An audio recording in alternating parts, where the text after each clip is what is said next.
Now, for years, matchmaking in Ireland was the best way of finding your ideal partner. Now it seems online dating has taken its place. Today we're discussing the pros and cons of online dating with our relationship advisor, Paula Hull. Paula, welcome back to the couch. Good morning.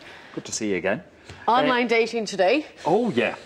Now, 800,000 Irish people are looking for dates. Apparently, according to the Parship survey, 800,000 single people in Ireland are at this very, very moment as we speak looking for love. That is 1/5 of the population. Is that right? Yes. They're not obviously all online dating, though. I mean, I know there's a huge Some number. are at work now, I hope. They're at work, yeah, hopefully. But listen, online dating, I mean, there used to be a stigma, really, in the beginning around it, but there's not really anymore, is there? I think it's really changing. I mean, just the whole way we use the internet is changed. I mean, can you remember when you would never, ever put your credit card details on the internet? Don't ever give your credit card details away. I mean, now we'd never buy anything if we didn't do that. So I think the whole kind of, our feelings about the internet has changed a lot, and we're certainly seeing that in the dating world. I mean, there's actually, I think, something like 12,000 dating sites now. This is big business, and because people actually are choosing to turn to that. But you're saying it's big business. Is it successful for those who are taking part?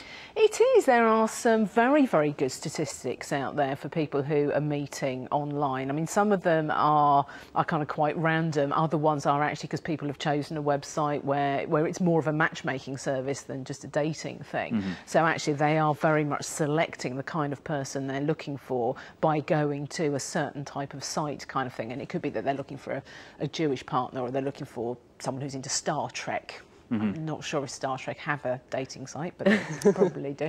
So it does kind of depend what you're looking for, but going for the more sort of specialist niche ones, the matchmaking types, will allow you to meet somebody that, you know, you're much more likely to be compatible with.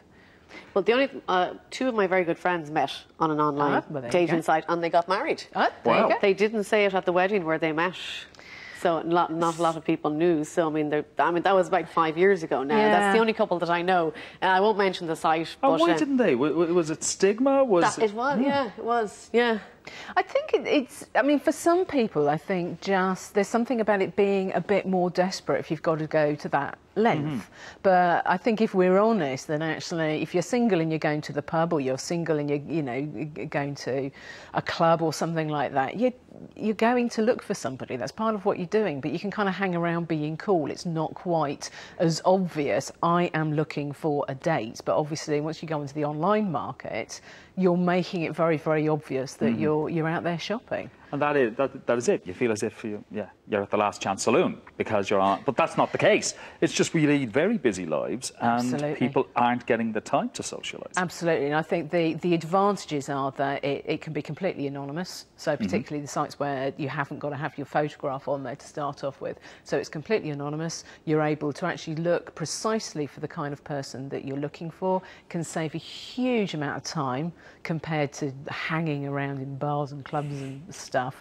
And also it's, it's kind of confidential. For a lot of women particularly, it's actually safer.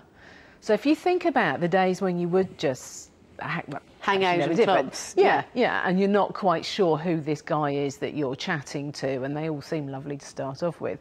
But actually, online allows you to actually get a lot more information about them and begin communication first before you actually make that step of actually going out and meeting them. But safety is still an issue, isn't it? But if they're telling the truth as well, because a lot of people tell porcupines online. As we've discovered on the show before, we've had people coming on saying that the person they went on the date with was like not remotely similar to the person in their online picture that's photo. 10 years old that they saw, and they say that men have a tendency to knock figures off of their age and add them to their height. Apparently that's a standard thing.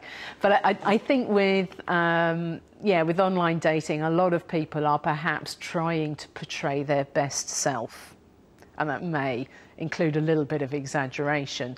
But generally people aren't lying. I mean, there are the scams, but that happens anywhere and everywhere. It always has done.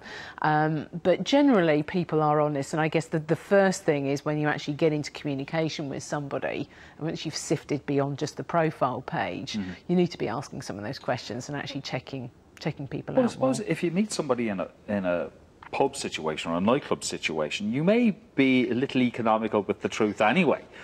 Yeah. To try and lay a good first impression. Yeah, absolutely, absolutely. And in actual fact, some of the other evidence and research that's been done just in terms of online psychology, they actually say that people generally present a much truer sense of self online than they do in face-to-face situation.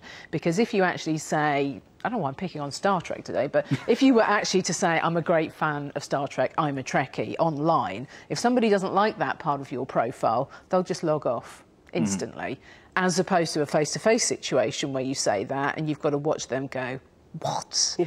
Or you've got to deal with that expression. So actually people are more likely to take risks and disclose personal information much, much faster online than they ever do in a face-to-face situation. OK, well, with 12,000 sites, how do you know which ones are the best ones to go to and which will provide you with your best match? If someone's watching this morning, I mean, how do they start?